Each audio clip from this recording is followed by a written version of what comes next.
work at a national park that doesn't exist. I just figured out how it doesn't exist. Hi, my name is Ranger Jackson and welcome to the national park that doesn't exist. That's what I greet all of my tour guests with, though technically it isn't true. I work as the only tour guide at the aptly named Forest National Park, though we usually just call it the Forest, and it does exist. In fact, if you've ever been near the western half of Canada, you visited the park and probably even met me, but the moment you left, poof, memory gone. Why? Well, I'm not a scientist so I don't know, but it just has that effect. Outside of the park no one except the government knows about it, yet it has this draw that brings in thousands of tourists every year.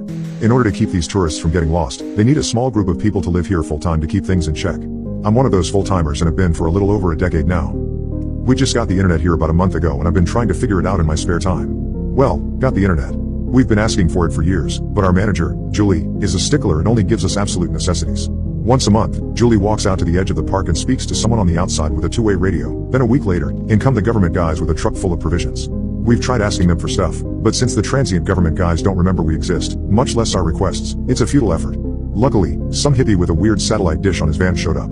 He hasn't returned to his van since then, so I figured he wouldn't mind if I borrowed his stuff while he wasn't using it. Lots of people on this page have fun scary stories, so I thought I'd share a few of my own from my time here. I guess to start, I should probably explain what exactly Forest National Park is. Forest National Park is 50,265 acres big, but that only encompasses the memory effects part.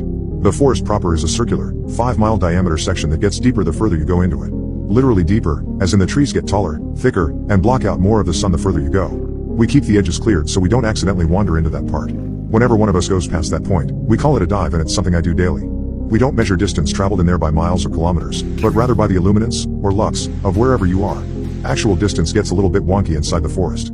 You can walk for hours and leave only feet from where you entered, or for minutes and be miles and miles away from home. We refer to our depth in the forest by the oceanic zones: sunlight, twilight, midnight, abyssal, and hadal. As you can imagine, traversing within the zones gets more dangerous the deeper you get, mostly because of the wildlife. We're kind of like Yellowstone in that way.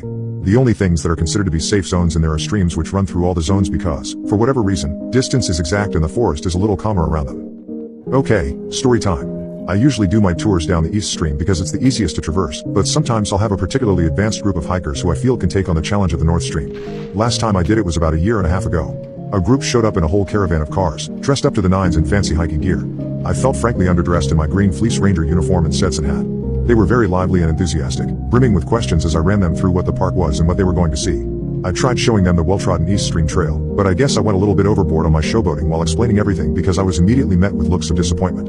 Now, I've never been one to let a good tour group down, so I said, alright, I don't usually do this, but since you all look far more experienced than most tour groups I get out here, we're going to go to the North Stream entrance instead.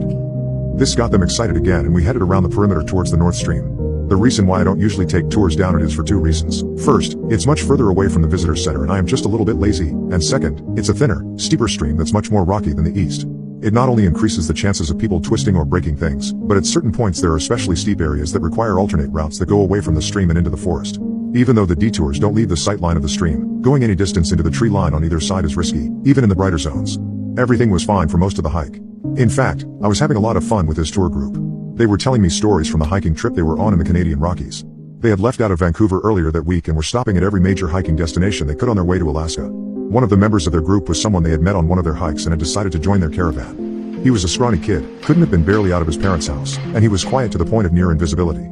He stayed towards the back of the group and only spoke when spoken to. Since I wasn't used to going down the North Stream, and by consequence didn't have natural waypoints guiding me, we went much deeper than I usually take tour groups.